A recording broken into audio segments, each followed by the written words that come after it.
Welcome everyone, another great video for you today. We're looking at behaviors, activities that Yes, can we take are. a very comfortable retirement and knock it off track. We don't want to do that, so we're going to highlight a couple that we see, then give you a few tips on how you can avoid falling into that trap. The first one here, Kevin, we see this quite frequently, multiple examples of it, but essentially a mismatch between the portfolio, the investments in the portfolio, and the actual goal you're trying to achieve. Yeah, I mean, if you take a look at it, let's assume that, you want to retire at 55 and you believe that, you're living to 85, 90. Well, if you go sort of at that point in time, you get 30 years. Or if you're 55 now and you want to retire in 10 years, you still got another 20, 25 years beyond that. Yeah. Time frame's 35 years. It's not 10.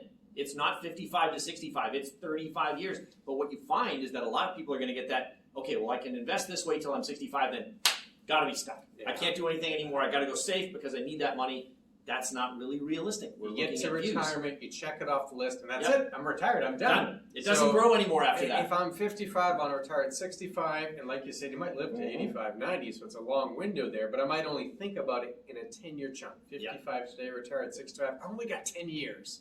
That's all the time I have. I got to be really safe. And hey, if you're comfortable safe, well, then do safe, and you just work the plan around that. But the idea that it's a necessity because of the time frame is a mismatch. Yeah. The goal, hopefully, is that you want the portfolio to last all of retirement. That's right. And you need it for a couple of decades and maybe even longer if you have good longevity. So you need to make sure you're planning and investing for that kind of horizon. And another way you could see this is kind of the opposite, is focusing on the short term but for a different reason. Well, yeah, I mean, and that's sort of saying, well, maybe the neighbor next door is getting 8%, I'm only getting 6%. Well, you know what? I got to run after that performance. We got to do what he's doing. Exactly, because I need that 8 now because I've got such a short window to get to where I need to be because those next 20, 25 years, I'm not going to have that opportunity. So I'm going to chase a return. And of course, as we've all known beforehand, chasing returns doesn't work. Just because it did well last year does not mean it's going to do well this year or next year. So making sure that you're not making that time frame too short and either chasing and getting out of your comfort zone or looking at other alternatives. Because you got to remember, it's a long-term thing. So if you plan for 30 years,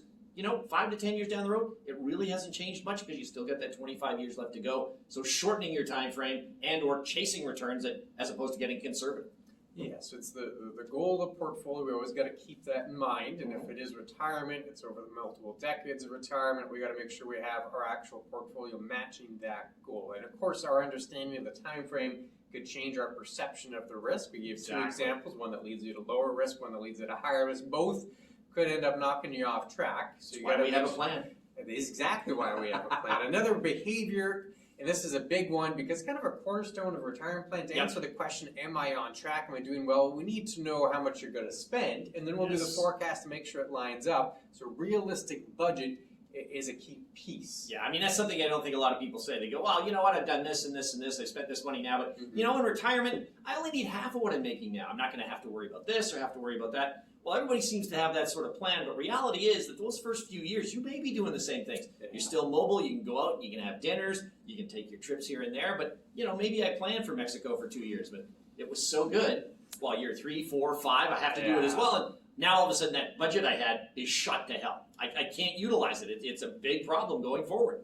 And that's part of it. You need a realistic number. It doesn't have to be to the penny accurate, but you need not at all. Ballpark. You need to be in the ballpark. If you're really spending $6,000 a month, well, using $3,000 in your plan is not going to be helpful. It's not going to help. And where we see that kind of two ways, and this isn't a bad thing, it's just that you got to be aware of it so that you can curb that kind of impulse and make sure you're on the right track. And part of it is, I want to retire today. I don't want to work for 10 more years. And hey, you know what? I did the plan and $3,000. The plan is fully funded, so let's retire and spend the $3,000. Yeah, I can do that. What if you're really spending $6,000? That's not going to be a good idea to go back to $3,000 a month. That's right. Not realistic.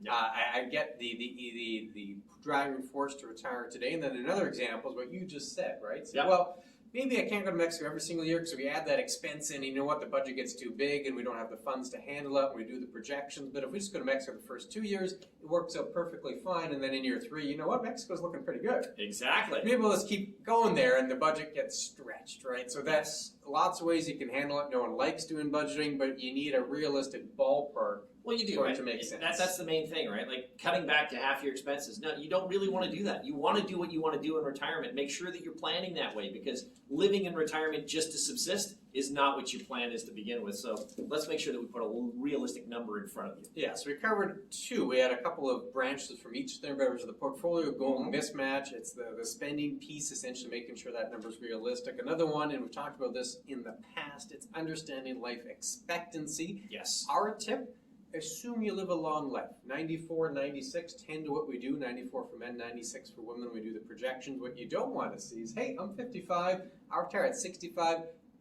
I'm not getting past 75 by or 80. 75. I don't have to worry about it. Yeah, so I only need to save 300, 350 grand. I don't need to worry about saving because, hey, I'm not going to live that long. The biggest thing with any plan or any of these sort of scenarios is err on the side of caution. No, maybe you don't go to 96. Maybe you only go to 80. But if you've planned to 96 and you know you can live that way, then you're good. But if you only plan to 80 and you go beyond that, now is when you get into big trouble. Yeah. All of a sudden, maybe you're subsisting on just government existence, and that may not be what you need to survive. So again, these are one things you have to make sure that you plan it. Yeah, maybe there's a family history of odds and ends that have gone on, but chances are, it may not apply to you. You may be the exception to the rule, but plan for that longevity to make sure you're there, because if you don't, it could be a very bad case to try and deal with. Yeah, you don't want to run out of money. If you think the two options is, hey, you know what, my money lasted a little longer than I did. I ended up only making it to 88 and I was planning 94. Well, that's not a horrible situation. Not at all. The opposite is I was planning to 88 and I made it to 94, so I ran out of money. That is quite bad. We want to avoid that negative situation, so we err on the side of caution when we do the planning. And the fourth piece here, do we tell folks there's going to be 4 of them? There's 4. We said 4. I think we did.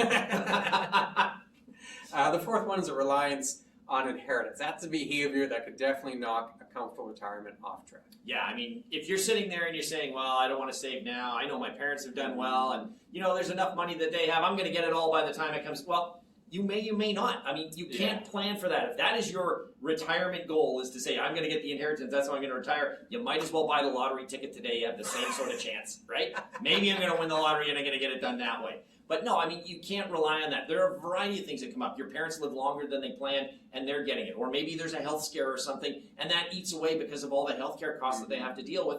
If you're planning that way, that's not a realistic view to try and figure out that I'm going to have a nice retirement, because this is something that you need to plan on your own, because you may not get that kind of money. Exactly. We don't know the timing, and we don't really know the amount. So it's hard to really work that into a plan in a substantial way. So our tendency is we prefer not to have it in the plan. If clients really want us to add it to the plan, we'll take a very conservative option there, make lots of conservative assumptions to make sure that if it's not on what we think it's going to be, it won't completely derail the plan. But ideally, we just don't include it, and then it's just a happy bonus if you do end up getting those funds. You don't want to rely on it, and that it's not what you thought, and now your plan is completely off track. Maybe you haven't been a good child, and all of a sudden the will gets changed on you, and that's not a good sign either. So, again, conservative if we have to, but really don't plan the inheritance. It's the same sort of thing that we look at when we're looking at housing. We assume maybe we don't sell it at that time frame, and that becomes part of what's in. So, again, realistic views are what you want to do, and if you're not using that realistic view, we could be in a lot of trouble going forward. Yeah, so we looked at 4 ways that you could have some behaviors or activities that could knock a comfortable retirement off track. We have lots of other videos. Yes, we do. Specifically on the positive note is a video on 4 signs that you're on track for retirement. So click on that one. We'll see you again very soon. Take care.